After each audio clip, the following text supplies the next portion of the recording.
Oh, what a day! What a lovely day!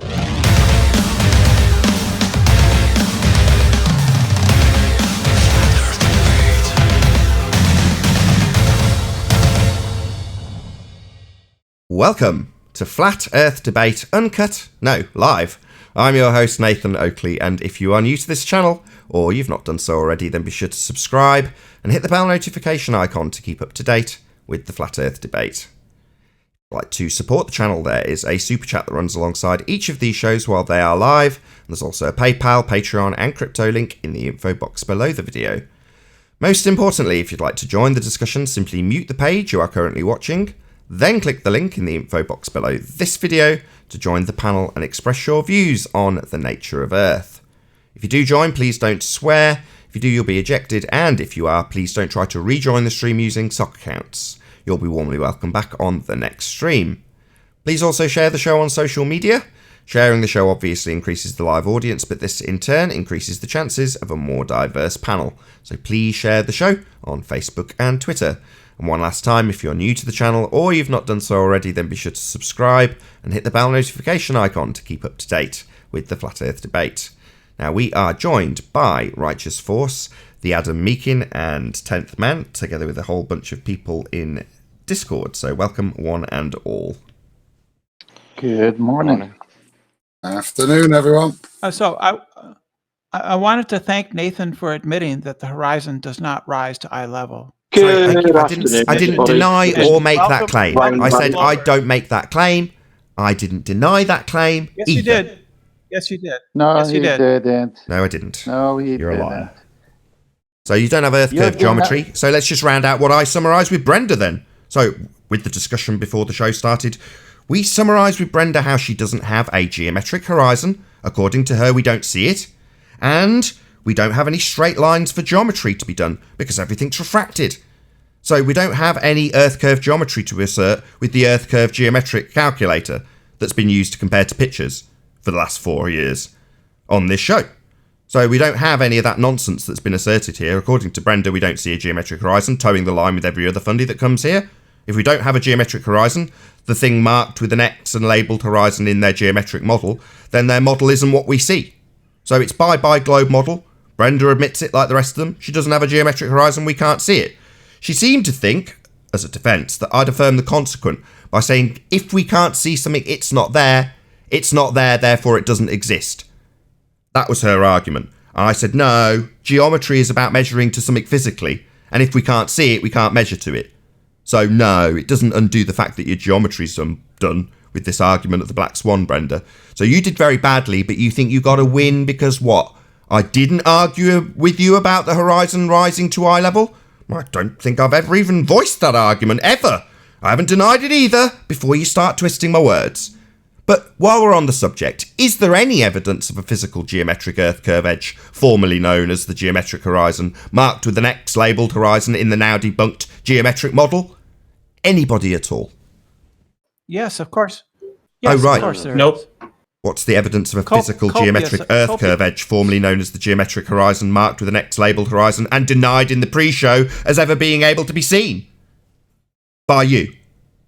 Photographs from space and ships going over the horizon. Sorry, ships going over a geometric physical Earth curve edge obstruction that you said we can't see in the pre-show. No, that's debunked immediately by your own words only 10 minutes ago. Space, outer space, what, the thing that's currently being stated would have to suck out all the atmosphere if we were to see the geometric horizon. No, space is fake. That's a second law of thermodynamics violation. If the sky was a vacuum, the gas we're all breathing would expand and fill that space. Entropy debunks outer space, Brenda. Given that there's no such place as outer space, you definitely haven't got any pictures from a second law of thermodynamics violation known as outer space, because that place isn't real. So you definitely haven't got pictures from there. We do, though. No, you don't. The place isn't real. It's Narnia. You don't have pictures of a place from a place that is not real. Outer space is fake. You can't have gas pressure without a container. We have gas pressure here. We're breathing it. And according to your religion of a sky vacuum, the gas pressure's not contained. You got little ships flying out to Mars and the moon. So no, according to the religion of sphericity, you've got a sky vacuum above gas pressure, violating a natural law. Ergo, that place isn't real. We haven't got a sky vacuum called outer space. If we did, we wouldn't be breathing. Because natural law dictates that gas expands to fill the available volume. And an available volume in your religion of a sphere would be that space called space. A vacuum, according to your religion. The gas is going to want to fill that if that was true. We've still got gas, therefore sky's definitely not a vacuum. We're definitely not going to have any pictures taken from there. We do have pictures, though. And it is a vacuum, and the air doesn't escape there. Well, that's just a declaration of your religious fundamentalist belief that you can have a natural law violation in the form of a sky vacuum. Gas law doesn't bend its whim to your ideas about the sky being a vacuum. It isn't. If it was, the gas would fill the space. It's called entropy. Except it's still there. Except in your religion, the sky vacuum's still there. Yeah, we know you still believe it's a sky vacuum. Natural law says otherwise. But that's it doesn't care. The universe. Natural law doesn't care about your religion in a sky vacuum. Natural law's very well established. Gas will fill the space. If it has space to fill, gas expands in all directions. That is the nature of gas. The nature of a vacuum is that it's a space for the gas to fill. So it's gonna fill it if it can, and there's nothing stopping it filling it. According to your religion of a sphere Earth in a vacuum, you've got little ships travelling through the vacuum because they've left the gas we're breathing without any restriction. No container. Violating natural law. Space is fake. No pictures will have been taken from a place that isn't real. Then why doesn't the gas escape into space? Since It would if it was real. It isn't real. Therefore, we don't have the sky vacuum. The fact that you're asking me why gas doesn't expand into a vacuum is to ask me why we can have a violation of the second law of thermodynamics. We can't have a violation of the second law of thermodynamics. If the sky was a vacuum, the gas would fill the space. But it doesn't. Yep, therefore space is fake. Therefore no sky vacuum. The fact that we're still breathing means the sky isn't a space for the gas to fill. Space is fake. I think we got a welcome. But there to is flat a Earth vacuum, moment. and the air doesn't escape to it. No, that's a violation of natural law. Just declaring that what she's just described, ladies and gentlemen, is a violation of the second law of thermodynamics. No, we do have a vacuum, and no, the gas isn't expanding to fill it. That's a violation of natural law. I also appreciate that's the very basis of a religious belief in space. It doesn't mean space is real. It violates natural law. If the sky was a vacuum, the gas we breathe would fill the space. But there is a space, so No, there isn't. Only in your religion. Just saying that there is doesn't mean there is. You're not attacking my rebuttal. That would be the natural law violation your religion's based on. It's not a rebuttal to say, yeah, there is. but it's true. There is a That's not a rebuttal. Saying it's true isn't a rebuttal. Showing me a violation of natural law and undoing the second law of thermodynamics, demonstrating that you can have a gas without a container. That's how you show it's true. Show me gas not expanding to fill a vacuum. Show it me. Without pointing at the sky vacuum and saying, there it is, there's my religion, proving my religion. Without pointing at your fundamentalist religious belief that the sky is a vacuum, show me gas pressure without a container. the Earth, the air. That's your religious belief, you dumb cow! How fucking stupid is she? That's your religious belief. I'm asking you to prove your religious belief, not just declare that your religious belief makes your religious belief true. That's circular reasoning. No, it's not. Yeah, that's a hand wave dismissal. Yes, it is. I believe the sky is a vacuum. Will prove that you can have gas pressure without a container. The Earth is gas pressure without a container. That's circular reasoning. Yes. Yes, I know. So don't do it. Stop begging the question and assuming your outcome. If your outcome is that the sky is a vacuum, you need to actually prove it, not just assume it as a proof of it. For God's sake. People have been there. Oh, really? I'm going to defer to what the TV showed me. Oh, right. That's not a defence either. That's not a demonstration that attacks my actual argument. That's an appeal to consensus fallacy. I have got an argument. If the sky was a vacuum, the gas would fill the space. I've got a support cowbell. That would be the second law of thermodynamics, the entropy law. Now, you're not attacking that. You're going to a consensus opinion that the TV says men have visited a sky vacuum.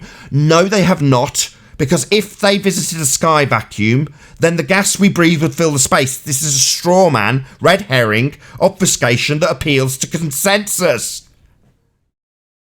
Except they went there and there... That's just another declaration of the exact same argument. No, they didn't go there because there is a sky vacuum.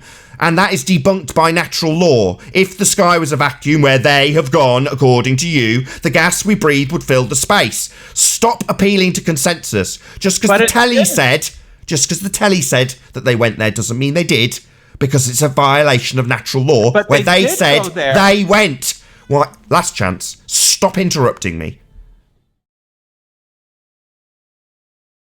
Oh, that's at a break? Okay, so they did go there. There is a vacuum, and the Earth's atmosphere does not escape into it. That's just your declaration of your fundamentalist religious belief that the sky is a vacuum, proven only by your declaration that the sky is a vacuum and that men you are not have been there.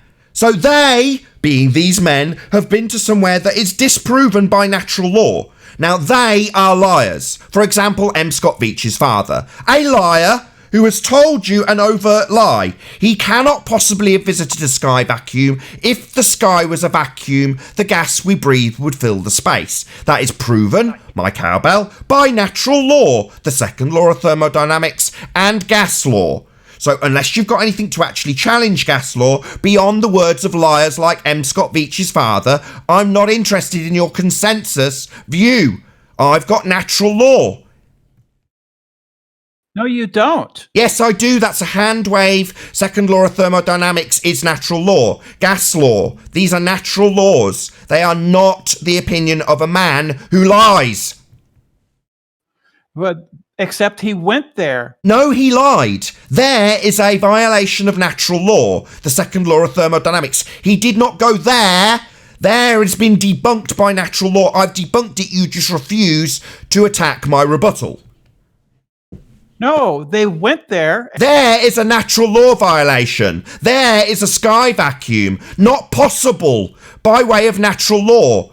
I'm going to kick you out if you don't attack my rebuttal. I'm sick of straw men. Say it's what's more likely? Either you don't know what the fuck you're talking about. Bye. That's Brenda's time over. Wow. Brenda was chanting. She was just chanting her religion. Let's move on with housekeeping. Any signs of axial rotation of the Earth-based variety?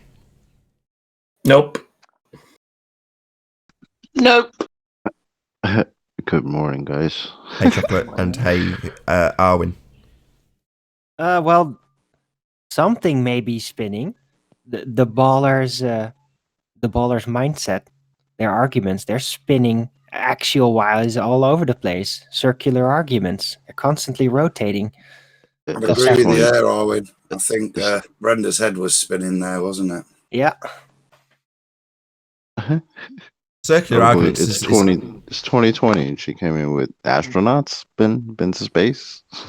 It's the ultimate circle jerk, isn't what it? the ballers are.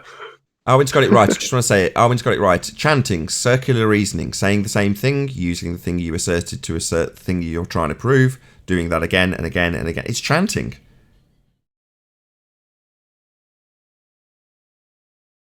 I don't think you need to cover gas pressure without a container. Any evidence of the distance to the sun? Nope. No. Oh, come on, Arwin. Well, it's probably It's over somewhere there. over there behind There we go. There it is.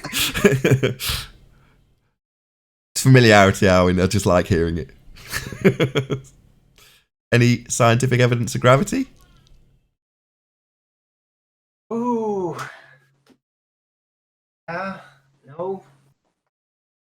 No. Conceptual mediums will be conceptual. And Newton never claimed the hypothesis for his theory on gravitation. I don't think we have enough time for that gravity. Well, that depends on how quick you measure the table. Any single viable hypothesis from any of the fields of astronomy, cosmology, or astrophysics? Pop science. Pseudoscience. Oh, did you hear Fight the Flat Earth yesterday? He literally said, oh yeah, he basically threw out how it is all scientific and even how math is scientific. It was so silly. Spouted on for like 5 minutes about that shit. He relinquished science. Explain more. Go ahead. It was just nonsense. It's just what ballers do. But he was so proud, just saying how you were all wrong about these ridiculous housekeeping questions because it's all science and math is science too. Just nonsense. No, maths isn't science. Physics deals. Well, Physics he is dealing. said so. Sure, Did he figure out yet if angular velocity is measured in miles per hour? Because he seemed to have trouble with that a little bit. So physics is dealing with the physical. Mathematics is dealing with the abstract. So maths is not science. Maths is abstract. Don't think You he know was that I going realize by that scientific the methods. more someone is quote unquote educated, the harder it is for them to relinquish what has been brainwashed. And because the deeper they went in the education, that science and math and physics and the more they learned about their religion, the deeper they fall into it. And it's harder to pull those people out that are so involved with the lie. That's not necessarily the rule. So right on the panel now, we've got Adam Meakin. I do agree with you for the most part. But on the other hand, I was privileged enough to watch part of Adam Meakin's rewiring. Now, Adam's very well educated. He was all degreed up. You know, he knows what he's talking about. And certain parts and certain aspects of the way he used to speak were wired with certain pseudoscience aspects without being detrimental. I think that's fair. But would you also agree then, Adam, that over this process you've gained a greater appreciation of where correlation is useful but still not necessarily scientifically valid, and scientifically valid is empirical?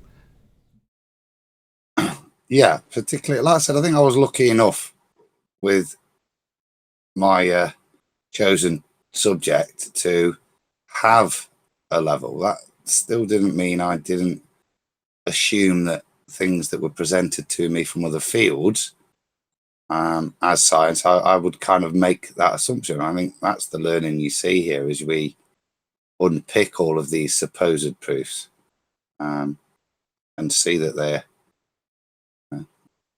naked. They're the emperor with these new clothes. They're religious statements. They're certainly not scientifically demonstrated or proofs. So, I think that's what's been unveiled over the 4 years, and it's a bitter pill to swallow sometimes. The thing that interested me when you were discussing a lot in length with QE about science in general conversation, one of the things I noticed was what seemed to me like a paradigm change in the way you would describe models, because a lot of medicine is based around modelling things and gaining a better understanding through correlation. Whereas in the heliocentric world, now these departments are obviously worlds apart on campus, if you want to put it into analogy, but you've got people who are describing models and then reifying them versus you utilising a model to gain an understanding about how something might actually correlate with something else. Yeah, well, medicine's probably quite a good one because we can do science and derive effects, but when we actually make medicines and we're treating people, then it's not really science per se that dictates how we use the medicines. It's correlative studies, because whilst we can scientifically say that this chemical acts at this receptor, when we're talking about individual humans, the way we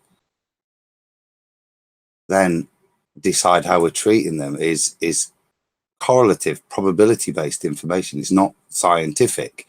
It's out of 100 people, 3/4 of them do well. That's not science, because there's no direct cause and effect. There's other factors in play there that there's certainly one bit of cause and effect, the bit we can demonstrate of how the drug acts at a receptor type. But there's so many other things that when we get into the treatment of people, then it does become correlative, supported with science in certain areas, but actually the main bulk of it is correlation and probability. Right. And when you're talking about mathematics, there are certain aspects of mathematics that are very set in stone in terms of what they're dealing with. Geometry is one of them. And BevTry Thinking's out banging this drum at the moment in terms of its perfection. And saying, no, this is ideal for actually making real measurements. That's why it's used. However, when you get to the bait and switch that was attempted by Brenda earlier, she goes from talking about measuring things to talking about calculating things that aren't seen. So you go in a ham-handed way for her, this bait and switch from actual measurements being made and therefore a declaration about the physicality of our world to an extrapolation based on a correlation, based on a geometry that's got a thought experiment for a horizon, and so on and so on and so on. Do you see what I mean? So those sorts of correlations. The point being, back to you, Adam, more importantly, is that when you've got these education structures being utilised to train someone in medicine, their part of the campus isn't necessarily going to be intertwined in any way, shape or form with the chemistry department, if you know what I mean. Or the astronomy department would be a better example. Sorry, a better example, far better example. So you don't know what's going on in the astronomy department, but you might come across certain information and it's also got science above its banner and you're not in that department, but they're doing science like you're doing science, right? Yeah, and I think we, professional respect, you would assume that, and it's only when you get your eyes open you start to look at it. And John Dee's another great example. He's probably worse than me, because once you open that can of worms, he's off ripping everything apart. Do you know what I mean? But there is that assumption that the people in the other department are just as critical as you, and therefore you're probably mistaken. And because it's not your field, you don't go digging into it. That's the way the web is woven. Indeed. Yeah, it's realising that they've got a load of nonsense in certain departments and other departments are perfectly legitimate and valid with all of their methodology. That's why we ask for any scientific hypothesis from the fields of astronomy, cosmology or astrophysics deemed science. Just a quick shout out to Slick James Johnson. Yes, indeed, Slick James Johnson. The argument earlier was in regards to Biruni and in making measurements. Well, they haven't got any straight lines because they go higher in the atmosphere, and obviously there's all those thinning out layers to cause greater degree of refraction. So yeah, right on, Slick. Good to see you, by the way. Out Slick, I haven't heard his voice for a while. Where do you guys? I missed the game. Go on, Neil. How are you? I'm driving, so I don't want to cause audio chaos. I don't know if you can hear the background, but I'm journeying into the city today. So let's see what. Cool. Sure, it's deserted in the most part. Nice. Get to see woke people. I'm still on the freeway. Try and chat to some people that aren't in areas that are actually, for designated public use, like shopping centres. They're not good places, but places that are just out and about in general, that you wouldn't have a reason to be. They're good places. So in the last couple of weeks, I've had some great conversations with people just literally randomly met on the street. And I'm going to do a quick shout out before we get to the end. Should be doing housekeeping. Before I get to the end, I'll just shout out for him. So Sean, over on channel Mindfulness, has been doing like a little vlog series since the coronavirus started. I just want to give him a big shout out because I've really enjoyed his videography over the last couple of weeks, and I hope people go and subscribe to him. If I'm watching this on the after show with you, I will stick a link to one of his videos in the chat feed so you can go and check him out. But he was echoing my sentiments almost exactly the same timeline as I was talking about them on this show, just by coincidence. He was out literally doing it on video though, so he's out and about on the street just saying, what do you make of the current situation, what do you think, have you thought about this, were you aware of that sort of thing. And yeah, big shout out to you, Sean. Mindfulness is the name of the YouTube channel. Check him out. We've only got a couple of housekeeping questions left. Any evidence of a self-perpetuating molten iron core at the centre of a presupposed spherical Earth? Nope. No. Not in Nottingham, mate. Not in Nottingham. Got to say it proper I'm like sure a Brenda local. has evidence. Of a self-perpetuating molten iron core at the centre of a presupposed spherical Earth? No way.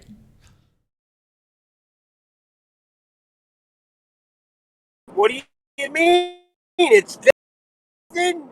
Check the sky. It's there. There's gas. Oh, I see. Her evidence would be, it is a molten iron core. Well, why? Because it is! Because we know. That's why. But she can't say people are. That's right, maybe next Tuesday sometime. Last but by no means least, any evidence of the R value, Earth radius? Nope.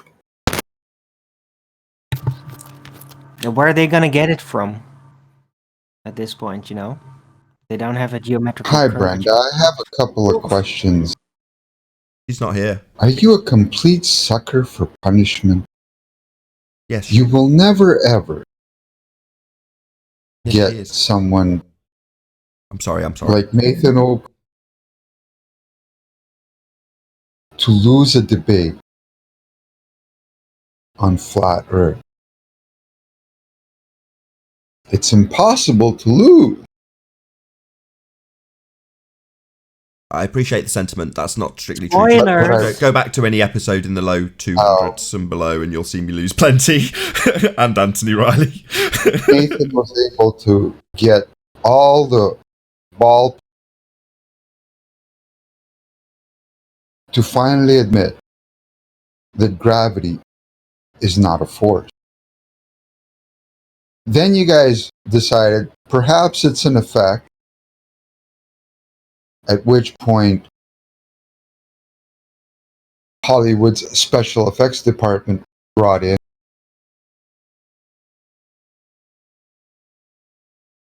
to help with the laugh. Now it moved on to something else. And when that something else gets completely debunked, it'll move to something else. And you'll keep moving this gravitational force, which never exists, or ever did exist, unless, of course, you're Einstein. And then you'll probably wonder, why did Einstein lie? And that's because he was fed little kid. You have no idea how many girls this guy got pregnant that were underage. Let's what? Where? I know he was. So, He married his There's cousin. your Einstein guy. Any evidence for that? Well, no, let's not worry about the evidence of his paedophilia, if it's true or not. Moreover, the fact that he's got an idea of a bending medium called space-time, and that's nonsense. You can't bend mediums. You can't bend love. You can't bend freedom. These are all concepts. Space-time is just a concept. His motivation is... Can you hear me? Yeah, we can hear you, Party Poet. We're responding to you, but your line's very broken. So there's big long pauses between what you're saying as Oh, sorry. I was writing a message to Brenda because I thought I was muted. But I was hoping that you could give me like a really good explanation. One, I'm a flat earther, so I don't have a problem there. But I was hoping you could explain to me how to argue or debate the horizon when they say it's looming, and then they do not want to bring up the points. The only thing they will say is light bends through one medium into another. And that's all. So how do I get them at least to admit there's a few points? Well, before you go through all of the list, that's just address that first one. So what do you do when they say, no, it's not a geometric horizon that you're seeing. The light that you're seeing's bent. What's your response to that? Your response to that is, welcome to flat Earth. You want to know why? Yeah, it doesn't go very far. It works great on your show, but outside of your show, shit flies fast. Sure, but you got to know why. They won't tell you. All they'll say, bending from one medium to another. They'll not mention which law of refraction anymore. You killed their refraction, so now they won't even bring up refraction. Okay. But they'll still keep the horizon. Let me just explain why it's welcome to flat Earth at that point. I'll just explain it to you. We only have one horizon. Their horizon, marked with an X and labelled horizon in their geometric model, is, surprise, surprise, a geometric horizon. And a geometric horizon is a visible location. So their assertion, fact, is we have, according to sphere, earth, religion, a, singular, geometric horizon. The horizon, according to the globe model, is geometric. That is a fact. As soon as they say no, we have a second horizon that's not that horizon in the model marked with an X labelled labelled horizon in the geometric model. It's not that horizon because the horizon we see, this is where you asked me the question, is refracted. Therefore, not geometric. But we've only got one horizon. If they declare the horizon we see is not geometric, and we've only got one horizon, then we've not got the geometric assertion of the geometric model. Welcome to flat Earth.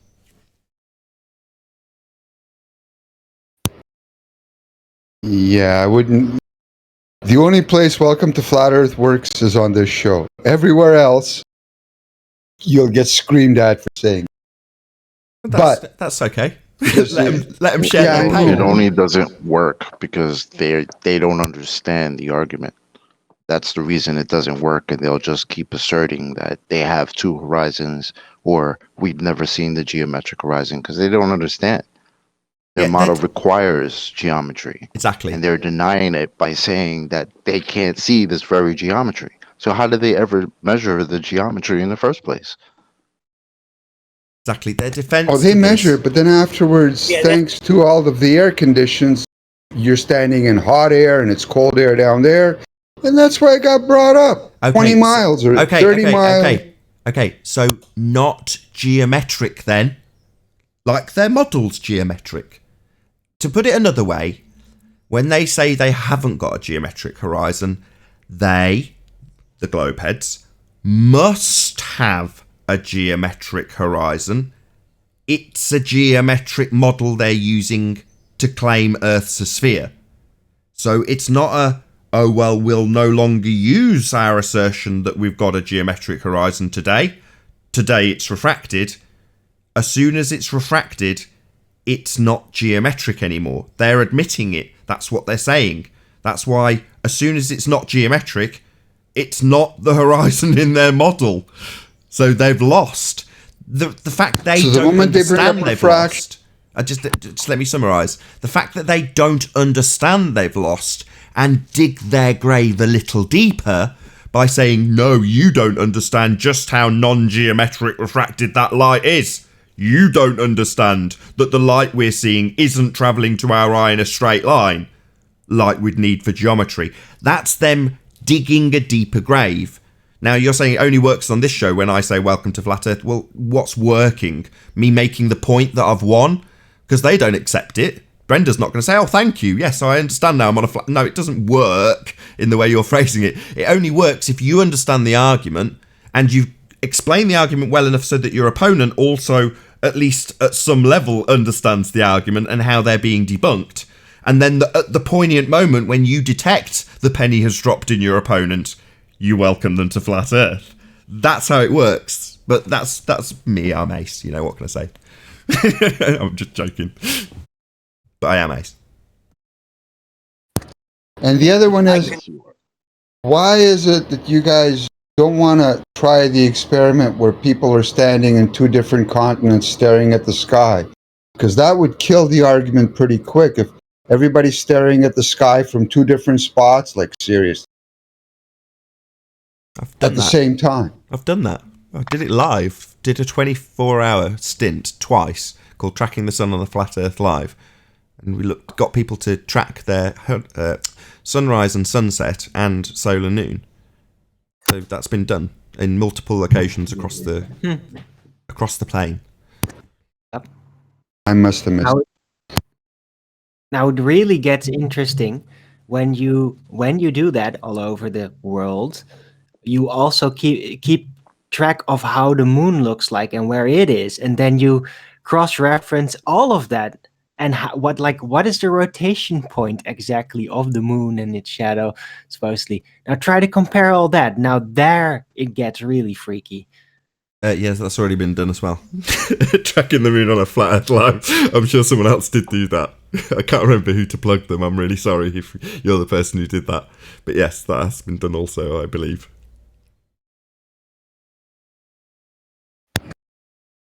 Sorry to piss on your bonfire. I've just seen separate videos. Like, oh, look at this. That doesn't really line up. But even then, you're just observing things in the sky. They don't have geometry. They don't have a radius, as we've just discussed. So it's not killing any argument. There's no argument to kill. They don't have a radius. So I'd like to touch on something that Party Poet was talking about earlier on. You say that the Globers understand that in order to have refraction, you need to have a temperature gradient, correct? They claim that, yeah. No, that actually is true, though. You actually need a temperature gradient in order to have refraction. That is a fact. So my question is, do you understand what conditions are required for looming or sinking? Yeah, the absence of a good zooming camera. No, actually, in order to have sinking, all that's required is a temperature differential. Cold air over warm air would result in light bending towards a denser medium, causing things to sink. And inversely, looming is the opposite of that. So if you have cold air below warm air, the light's going to bend towards a colder air since it's denser, causing things to loom. So what I'm leading to with this is that we know for a fact that warm air tends to rise up, and our atmosphere generally gets colder with altitude. So the higher up you go, the colder it is in comparison to the surface of Earth. So if those are the conditions that remain constant, where we have cold air on top of warm air, aren't we always going to see sinking? Aren't we always going to see inferior mirages? Because those are the conditions required for that.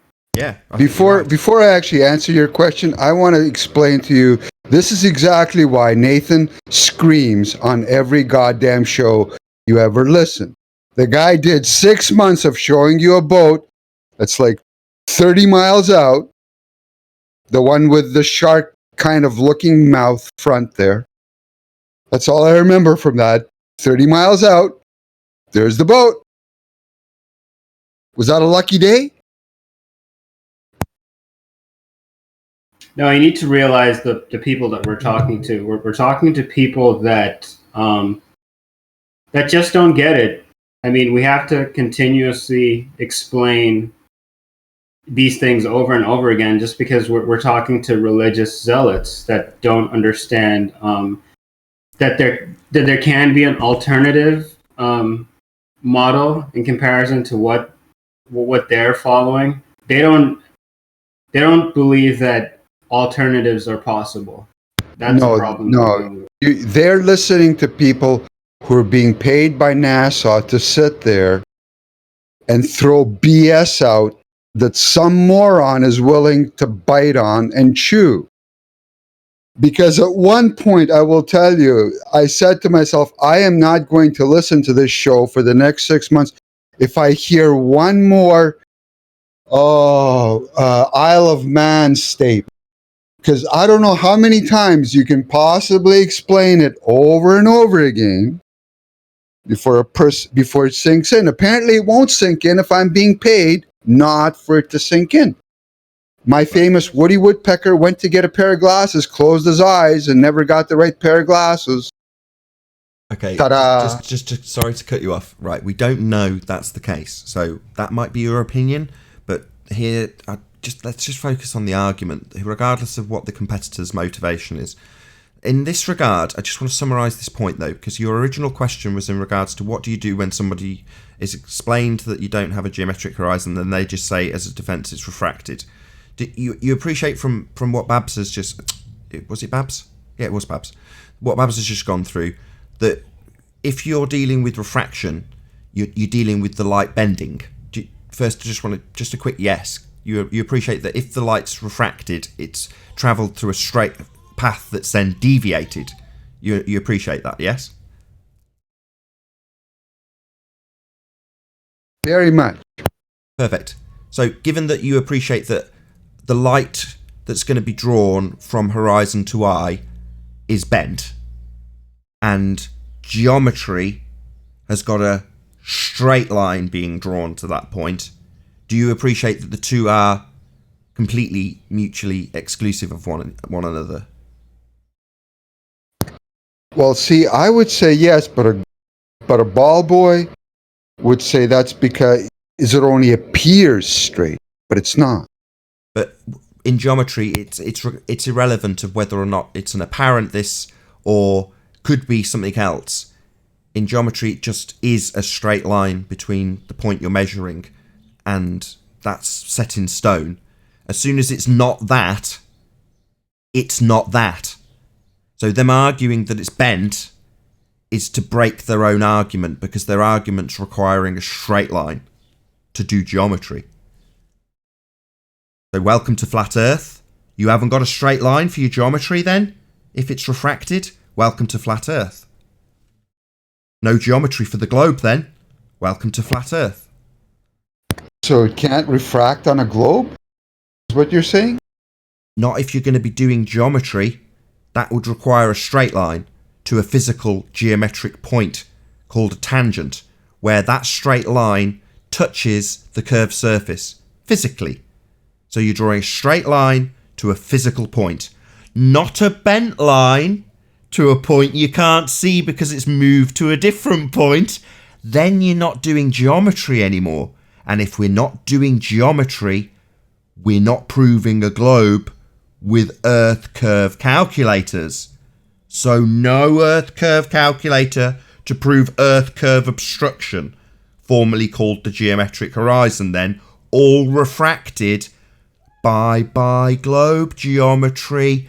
Bye assertion we can prove it from the ground. Bye comparing pictures to the mathematics of a Earth that's sphere-shaped.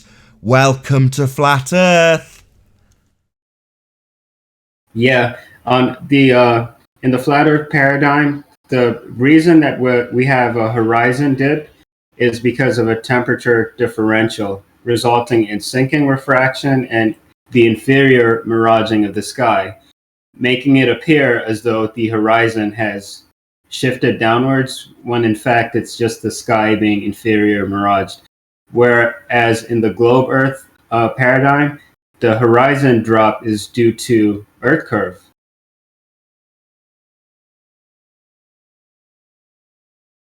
Well put, and I'm glad there was a pause. There is only one assertion in Earth curve geometry. I'll just repeat that. Earth curve geometry. That assertion would be that physical Earth curve obstructs things in the distance. And that physical Earth curve obstruction, measured with straight lines in geometry, is their physical geometric Earth curve edge, formerly known as the horizon, marked with an X labelled horizon in their geometric model. And they're telling you, we don't have that. We've got a second horizon. The geometric one can't be seen anymore. Well, then it can't be seen. Then it's not there. Then we can't measure it. Then we don't have globe geometry. It's welcome to flat Earth. Don't know how much more clear I can make it. That's my best effort. Okay, the second one I have is I brought up the fact that we cannot possibly have satellite dishes going to a satellite because of the angle. And they brought up the fact that a microwave signal can be fired for about 40 or 50,000 kilometers before it degrades, according to them. So I said, this can't be right. Best you can get is 50 miles, which they're not even where using. Are satellites But, supposed to be again? Well, let him get to the end, Chocolate. You can take up the reins. Go ahead. Finish your argument in its summary, if you would, please. Sorry, Chocolate interrupted, and I did. I couldn't help it. Well, no, it wasn't my argument. Their argument was. Go ahead, Chocolate. He hasn't Tell me how interrupted to. you. I want you to summarise the argument that you received in terms of satellites, the 50,000 K distance of transmission, and their rebuttal or your rebuttal, and then Chocolate's going to address it. They gave me a website that calculates how to calculate the strength of a microwave signal. And then he plugged in all his numbers and said, there you go. I mean, I can show you the website if you want. No. But I've got a website that shows you how strong unicorn farts can be fired. That's not where we're going, though, Adam. Sorry to cut you off. Go ahead, Chocolate. I detect you were going where I was going. Yeah, chocolate kills it quicker. He said satellites, and all I asked was, where are these satellites supposed to be? Exactly. They're supposed to be 202 to 300 miles up above our atmosphere, right? Hold on. Above gas pressure that wants to expand in all directions. What do you mean above the gas pressure that wants to expand in all directions? There's a region above that region. How is that possible without violating? It's being held by gravity. Hold on, mate. I want the concise rebuttal to be heard, please. So, this region that they're in, right, that's in a place that's above gas pressure that wants to expand in all directions to fill the volume that it's in. Well, that description of something above the gas pressure, aka atmosphere, atmo being air, sphere being a fundamentalist religious belief that we're on a sphere. Well, above the air, that doesn't work in terms of natural law. There is no above the air. The gas will expand to fill the volume that's available. Ergo, this place that they're describing this particular satellite to be, I mean, maybe there are balloons up in the atmosphere itself, if you want to describe air as being spherical. But that doesn't change the fact that the region they're describing these satellites out at the horizon, when you've got your satellite dish pointing at the horizon, is a region based on microwave signals or unicorn farts calculated in this website that are in a region that doesn't exist. So the satellites can't possibly be in that place being space. Like we discussed with Brenda, if the sky was a vacuum, the gas we're breathing would fill that space. Ergo, any claim of any mechanical equipment or otherwise in that region is automatically deemed bunk. So no, there's definitely not a satellite in that particular place they're describing at 50,000. How far did you say it was, sorry? 250 miles up. Well, he said he can shoot a signal for 50,000 kilometers, give or take. With the picture, with the calculator he showed me, and I told him I don't have a clue how this works. All I'm going on is by what I was told, and I will happily show this to someone who actually knows what they're talking about and come back to you. That's fair enough. But, I mean, that's one way of looking. I could have asked the panel who knows anything about microwave, and let's find out how that works, and let's debunk the assertion from that angle. But it's far quicker. And I'm lazy. I want the short route. I don't want to learn about microwaves. No offence. I want to be able to say, what's that you say? It's out in space? No, I'm afraid not.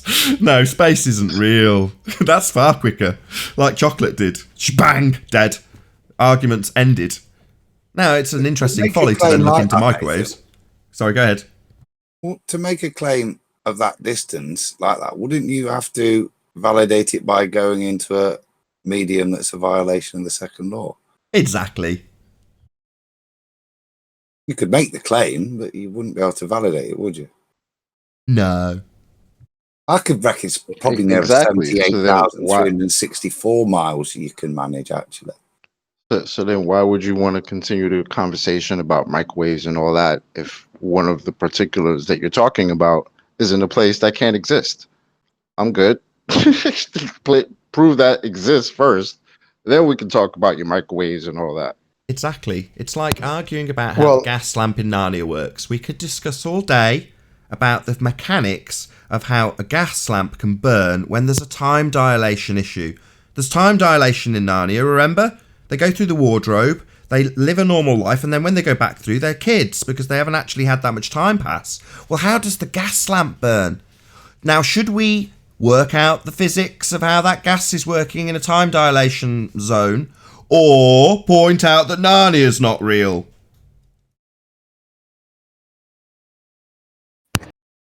Listen, I thought the fact that when you brought up, when the flat Earth community brought up that everybody on the ISS has their hair sprayed, that would have killed the ISS. But no, not at all. So no, you can no, say whatever that's you perfect. No, just let me. And let in me the end, just let me tell you onto that. So you've got an assertion that somebody in space has got their hair tied up with gel. That's the argument that you've just described. And you've said, well, clearly they've got hair products in and they're on high wire. Isn't it obvious? Shouldn't that destroy it?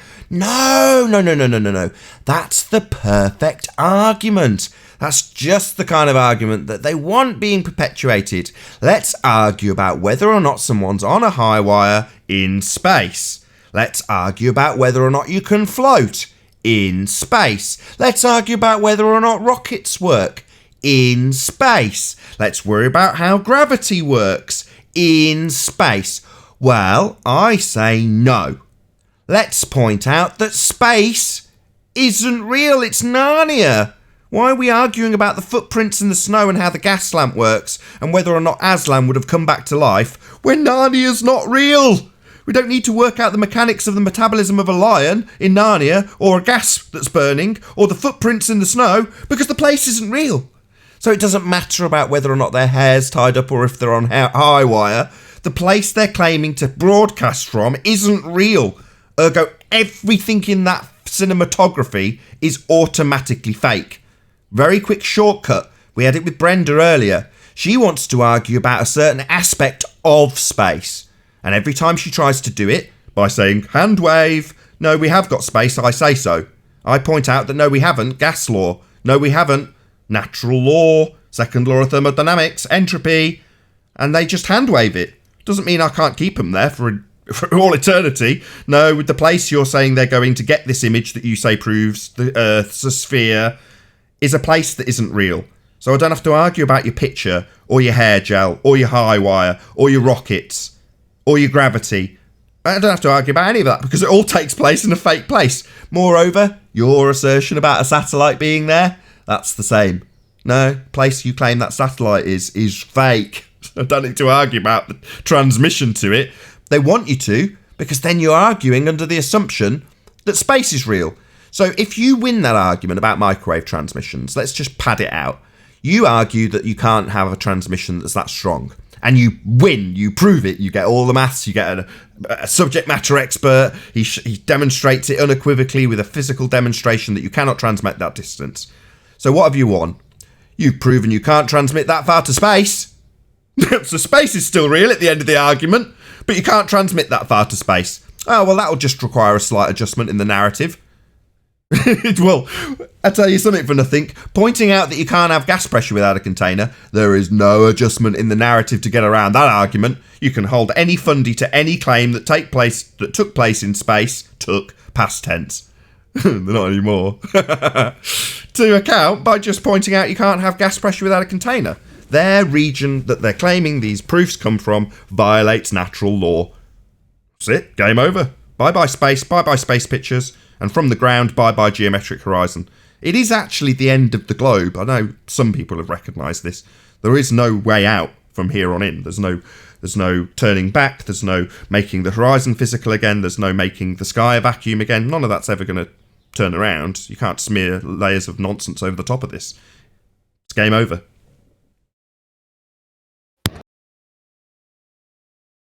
What happens when they say air just keeps sticking to the ground? The higher up you go, the less air there is, and eventually there's no air. Right, that defies gas law. So gas at a fundamental level is unbonded. It's not sticking to anything. So no, their assertion that you have a force, this magical force that's not a force but you can think of as a force, that's the bending of a conceptual medium known as space-time. Oh, they've stopped. Now it's an effect, remember? Doesn't matter. You killed force. Now it's an effect. It doesn't matter. Effect, force, Newtonian, Einsteinian, none of them are going to overcome entropy. And Mark Sargent does a really good job. He did it on This Morning, or whatever it's called, with Philip Schofield. And what he explained was very simple. If your first floor was a vacuum and your ground floor was normal air pressure like you're breathing, and there's a cork between you and the upper level, if you remove that cork, the gas you're breathing will fill that space. The vacuum above you will take, through way of entropy increase, the gas that you're breathing to dissipate into the space that is available. Gas by its nature is unbonded and freely moving in all directions. So as soon as you remove the cork, one of the gas particles that was bouncing off the cork isn't going to bounce off the cork and it's just going to travel into the vacuum. It's called entropy. Well, that effect isn't being defied by any force or non-force force that you can think of as a force that's the bending of pseudo-Ramonian force space. That's not in any way defying the effect of entropy. You still have entropy increase, as described by Mark Sargent very, very eloquently. So that effect that they describe now, which was formerly a force, isn't going to overcome entropy. The gas will still fill the space. So it doesn't overcome the argument, unfortunately. Just saying gravity and using assumptions that gas can stick to things is a nonsense assertion that violates natural laws. The other thing that they brought up that I'm having fun with is I told them that magnets lose their ability to become their magnetic ability if they're put under high heat. At 1,000 degrees, no magnet is magnetic, and yet the core has got a magnet. Yeah, it's one of the housekeeping questions. You can thank Anthony Riley for that. So, well, sort of. There's other people, including Quantum Eraser, but yes, the Curie point is what you're describing, and yeah, that's the reason we ask for any evidence of a self-perpetuating molten iron core at the centre of a presupposed spherical Earth, because yeah, the temperatures they claim are beyond the Curie point, therefore you'd have no magnetic fields. Unless, of course, you could get that to self-perpetuate. There'll be no demonstrations of this, but that is what they would require to make that assertion in any way pad out. With that, I'll say if you are watching this on the Nathan Oakley 1980 premiering stream, then stay tuned, as there will be an after show to follow. Unfortunately, if you are watching this live on the Nathan Oakley channel, I think there was actually someone who did smash the super chat. Should really thank that person before we go off live. So a massive, huge, enormous thank you to all of you who did smash the super chat, including Mind Warped. God damn, I'm so pleased I didn't miss it. Good evening, one and all. Hope you are all well. Subscribe today to Mind Warped. Click on the 3 dots in his channel name and go to his channel, click on the subscribe button, subscribe today. Mindwarped does actually produce content. Once again, a massive thank you to both Discord and G Plus Panels for making today's live show possible. Stay tuned if you're watching on the Nathan Oakley 1980 premiering stream, and I'll see you all in the next video. Oh, what a day! What a lovely day!